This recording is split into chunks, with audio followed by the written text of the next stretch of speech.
Sanibona, ngaphambi singene kwivideo namuhla, ngithi angithathe lethuba ngibonge i-support nothando enikhombise lona lingaphezu kokucabanga kwethu.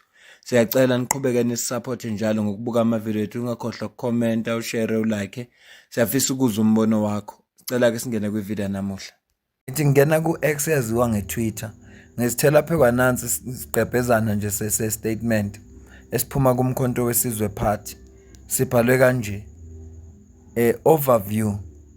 His Excellency President Jacob Gedleyi Hlekisa Zuma will be making announcements on the Umkhonto Wesizwe's recent development on Friday, 6 February 2026 in Umhlanga, KwaZulu-Natal. Ma-announcement former president we-country president womkhonto wesizwe party uzowenza ngo-2 emini. Osukwini la izolo ngibona istatement ebesiphuma kumkhonto wesizwe party sazisa amalungu omkhonto wesizwe party nomphakathi ukuthi uBrian Molefe oboyi-member of parliament usesulile as a member of parliament ngoba ufuna ukufocusa emsebenzini asewunikiwe manje ukuthi akabe utreasurer general we-MK party. Ngakho-ke useyasule eparliament. Asazi-ke ukuthi uzoreplacewa ngubani. Mhlampe lezo nguquko abazosazisa zona. Mhlampe nalama-rumors akhona ukuthi kungenzeka kube uDuduzane abe uDeputy President womkhonto wesizwe party nento ezinjalo. Uma lawo ma-rumors eyiqiniso, mhlawumpe kusasa uformer president uzokwazi ukusitshela ukuthi kwenzakalani uye noma akasuye. Nolunye udaba engifisa futhi umkhonto wesizwe party ulukhuluma udaba lika Dr. John Mandla Kayisehlophe. Ngoba lama rumors ethi uJohn Hlophe imkhonto wesizwe party bofuna abuye kodwa yena wathi akasafuna ukubuya. Funa kufike la kuzokhulunywa khona. Into eqondile ngaye sazi kwenzakalani. Siyazi ukuthi okwamanje kuqokwe ubaba uDes van Rooyen ukuthi akabe yi-party leader in parliament. Ushuthi akathathe isikhala sakhe ubaba uJohn Hlophe. Ngakho-ke kufanele umkhonto wesizwe party ugcine usitshelile njengabantu abangamalungu omphakathi baphinde futhi batshele nama-members omkhonto wesizwe party. Uma sidlulela phambili kune-statement engisibonile esithi umkhonto wesizwe party uzohlangana ne-NFP. Ngicela sifunde sona. Statement esibhalwe ngomhla ka-3 kuFebruary 2026. Isihloko sithi The Office of the Acting Secretary General. Isihloko sithi MKP NFP Meeting Invitation. Proposed Alternative Date. Comrade Tony Yengeni, umkhonto wesizwe party MKP. Warm revolutionary greetings. The National Freedom Party NFP acknowledges receipt of the invitation from the Umkhonto Wesizwe Party for a meeting between our respective leaderships. While we appreciate the invitation and the spirit of engagement it represents, we wish to indicate that the proposed meeting date is on short notice. Unfortunately, the NFP leadership has prior programs, commitment that require our attention and make it difficult for us to attend on the suggested date. In the interest of constructive engagement and mutual convenience, we respectfully propose that the meeting be rescheduled to Saturday, 7 February 2026. We trust that this proposed date will be acceptable to your leadership, and we remain committed to strengthening relations and engagement between our respective organizations. We look forward to your favorable response. Thank you, leadership. Yours sincerely, waseasayina laphaya uSunset Bheka Xaba, Acting Secretary General we-National Freedom Party. Yazi ukuthi NFP yaphumela obala yathi yona isupport i-MK party kuleya motion of no confidence ababenayo ne-EFF yaphumela obala. Kodwa umehluko wabasekuthenini uMbali Shinga obeyilunga le-NFP maze sekuvotwa wasuka yena wathi yena akasahambisani nesinqumo esithathwe iqembu lakhe. Ngaleso sizathu uzovota ne-GPU. Lokho kwenza ukuthi kube khona ukwehlukana kuliqembu le-NFP. Behlukana phakathi kwakhona abathi bona bahambelana ne-JPU nomama uMbali Shinga. upresident okuBarnes nabanye bathi bona abahambelani neGPU. Ngiboneke iletter futhi ebhalwe iNkatha Freedom Party ibhalela iNFP ifundeka kanje. The statement iNkatha isibhale ngomhla ka-5 kuFebruary 2026. Ibhalelwe Acting Secretary General Mr. SB Xaba we-National Freedom Party. Dear Mr. Xaba, request for audience with the NFP. The negotiating team of the Inkatha Freedom Party kindly request an audience with the National Freedom Party to discuss matters relating to relations with the GPU. The proposed dates for the meetings are 9 February or 16 February at either 8 or 2 p.m., 8 a.m. or 2 p.m. to be held in Durban. We kindly await your confirmation of the preferred date and time so that the necessary meeting arrangement may be made. Yours sincerely, MB Gwala, uchairperson we-Inkatha Freedom Party kwi-KZN, nokuphinda futhi abe uchief whip we-Inkatha futhi lapha kwi-legislature KwaZulu Natal wayisayina. Umunye umuntu angazibuza ukuthi ngoba phela izinto besiyitshela zihamba kahle futhi labantu bahlangana bayikhanda government lapha KwaZulu Natal konakaliphi. uBarnes we-NFP uchazileke isizathu esenza ukuthi i-NFP ifuna ukuhoxa lapha yana kwi-GPU. Ngicela uzwe la. Iwe ngoba bazonitshela amanga.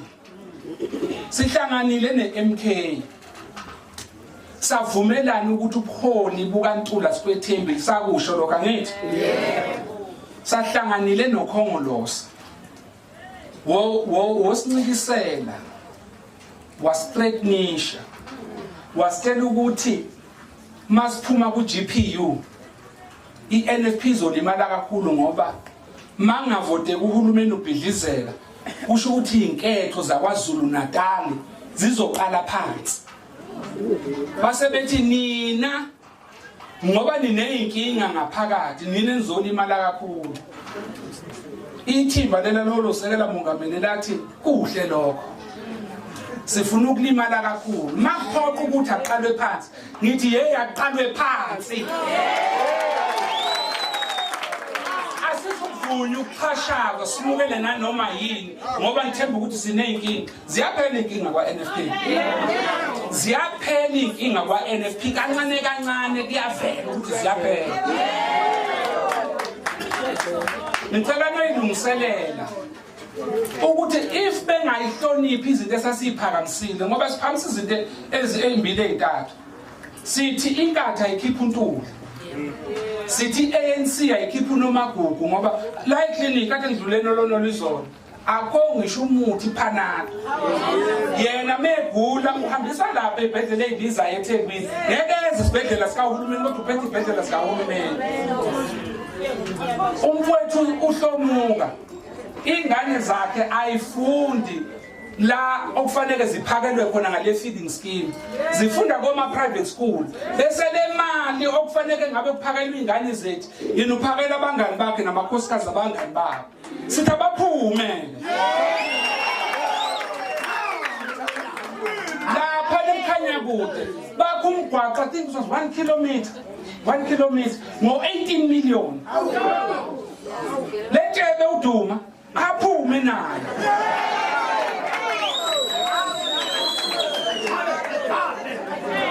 Mabe ngakwenzi lokho ngalesithe yodwa sithi nje akho uhulumeni wakhiwa phezu kwamabibi amanga nokuphaphaza abantu bakithi.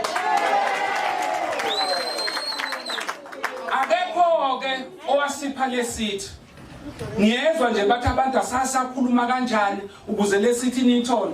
Mana nikwazi ukukhuluma nani ngayikhulumeli ngani niqhubeke niphathe iprovince ngoba phela nanithole 52 ngo2019 nithole 14 manje nahlula nikuyikhulumela nini senizokhulumela thina muwenza imaths thina sathola 0.5 sithi silungisa kudala round off to the nearest 10 u5 uyaba uya ku10 10 u1 sathola isithi akhomusa ke abasenzele wona. Yebo inini amavoti enithanda unjinje nithanda iNFP enavota ngokuyikhanda kungenalutho. Demands we-NFP abukeke makhulu kakhulu, asazi noma bazowavuma na, kodwa ngendlela isimo esiyiyo kunzima kakhulu. I-ANC ke inayo into yokuvikela abaholi bayo. Uyabona manje mayefuna ukuthi kukhishwe uHlomuka kuphinde kukhishwe noMagugu, uzobe uyibulele phela i-ANC. Kodwa ke nabo abe-NFP ama-demands wabo lawa abawabekayo.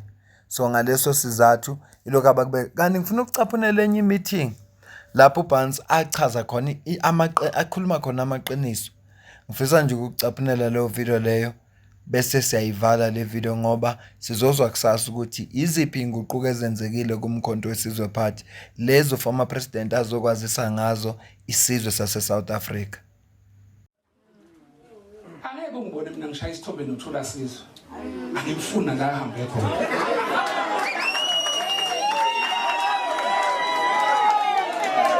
Angimfuni uThula Sizwe Buthelezi. Hambani nomtshana ukuthi uyangibona la TV. Angimfuni uThula Sizwe Benedict Buthelezi.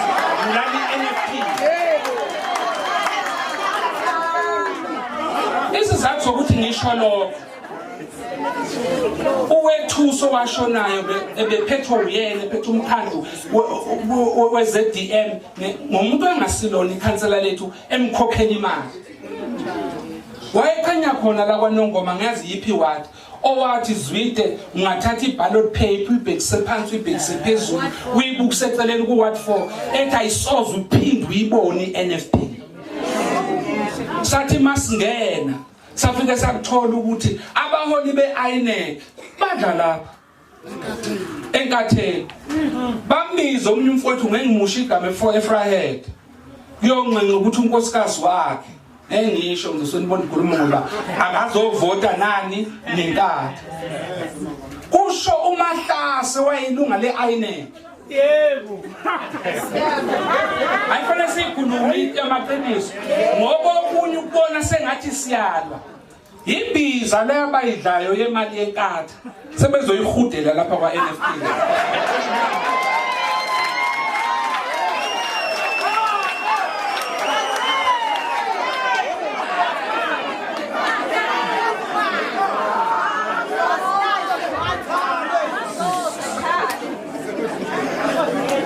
I-NEC eThekwini yathi angiphume ngiyoba yikhansela eZDM. Ngifuna ukusho lokho ngoba ngifuna nikubona ukukhohlakala. Kwakusho bona ngosihlalo deployment. Uyena wangideploya na yonke le NEC. Bathi siyakuthuma hamba yezulu le. Une escort city NFP angithi. Wafika wabhala bayigamala kusizwe Israel Hadel. Wathi lesithi angiphumi kuyo. Mina angithembi lokukholi. Wasayina incwadi yayibhale uThedi. Ubona shenge sengathi unenkingi baqulusini. Amakhansela akhe onke baqulusini. Bonke abakhansela akhe sebaqulusini. Iwona adla imali. Ingakho masibasikaza ngejozi bagijime bofuna uadvocate ababiza 60,000. Cha ngifuna ukudlula kuloko. Kwathiwa uRichard Jiyana akasiyona imember yeNFP. Wathi mase gijime yenkantolo. Abantu esasihlezi nabo uJabulani Nxulu, uTosh, Beno Hadebe, ababethe ku-NEC akasiyona ilungu. Sathi mase sifuna i-affidavit yokuthi phela simxoshe lo sisi. Bathi asikwazi lokho thina. Asinabo ubufakazi. Wafika waluwini icala wabuyela. Namhlanje usitshela emehlweni ukuthi nokhokhasa lenkatho. Masithi siyabaxosha ngithi ikhansela la kwaNongoma alathi sihlamile akho Barnes weza la uRichard Jiyane sibuya naye. Ikhansela la kwaNongoma ade niseThekwini. IseThekwini futhi awu2 akwaNongoma seThekwini athi masivula umnyango ayisihlaya lenhlamba. Sidila nomuntu njalo wenza ni downstairs umnothedi ushaya izithombe kushaya oshes. Okunye ndema wawufike ofisini lami wathi asiqashe library omunye uyakhumbula wena fika namagama phela wayinezi mandate ngangiphethe uyena usihlalo wami kuNdlunkulu afika athi mfana omncane namagama angihlezi nothemba I think bakhombe tuzane njalo ke mina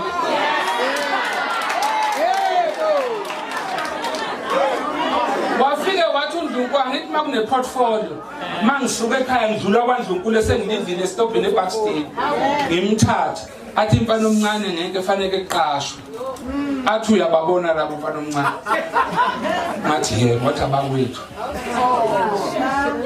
simthathe ekhakube ngasebenzi ungenalutho namhlanje uyena ubhala ko Facebook nako WhatsApp ayikho inhlamba angangithuki ngayo namhlanje uqashiwe kwi-department wangena ne-NFP njalo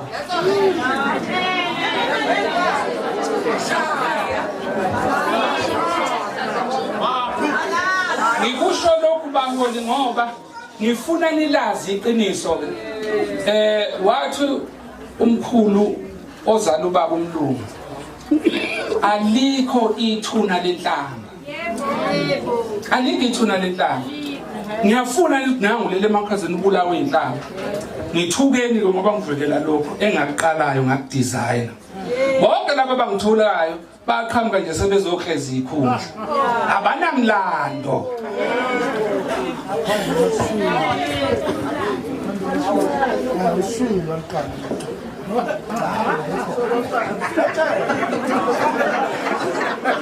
ngifuna ukusho kithi lokho awukhala lakithi shwini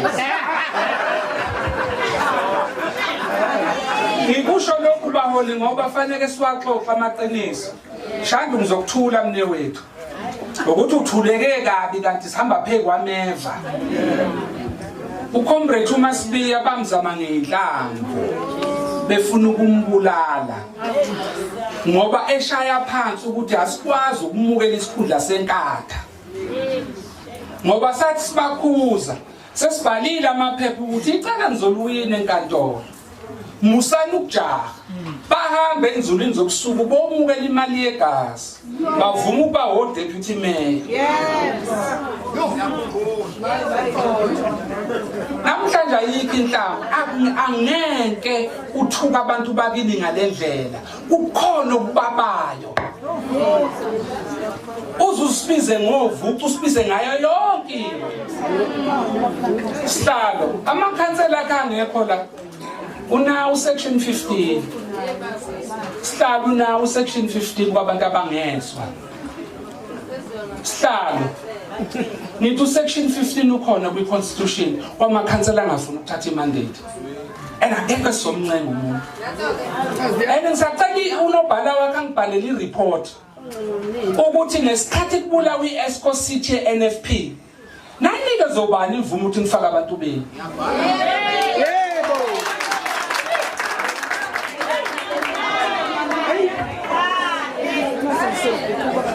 nobhala jikelelo sabambile kunamakhansela awu8 ayeseThekwini eshaya into yesithuka ngenhlanga ayo disturba ihotela siliqashile ukuthi sidile ne-ill discipline amanye asuke kwaNongoma amanye asuke eMhlathuze amanye asuke oLundi amanye asuke eMadlangeni Madlangeni esuke eMadlangeni we got everyone by list angithanda ukulwa kodwa khona lo mfowethu ufala kutheni nginenkanyana there you go lenkani ke le izoyilungisa iNFPs ube yiqembu eliphilayo cabanga ukuthi ezinye zezizathu lezi iIFP ifuna ukuhlangana neNFP ukuthi bawalungise lamaphutha ngoba sebeyaqonda manje ukuthi yini le ebangwayo phakathi kwabo babili ukuthi yini ngempela le yabaqhatha noma sazi ukuthi iNFP iphuma kuyi IFP ngoba phela ukaMagwaza Msibi engakayakhe iNFP wake waphatha umkhandlu waseZululand kusazi noma wayewumeya nakhona ephansi kwe-IFP wasebenza kakhulu khona. Ngakho-ke i-NFP izalwa i-IFP fanele bagcine bekhulumile. Asazi-ke sizozwa khona kodwa nje kubukeka sengathi uzinza lukho kahle e-KZN. Kodwa yazi kuzoba inkinga uma i-NFP ingasiphume ku-GPU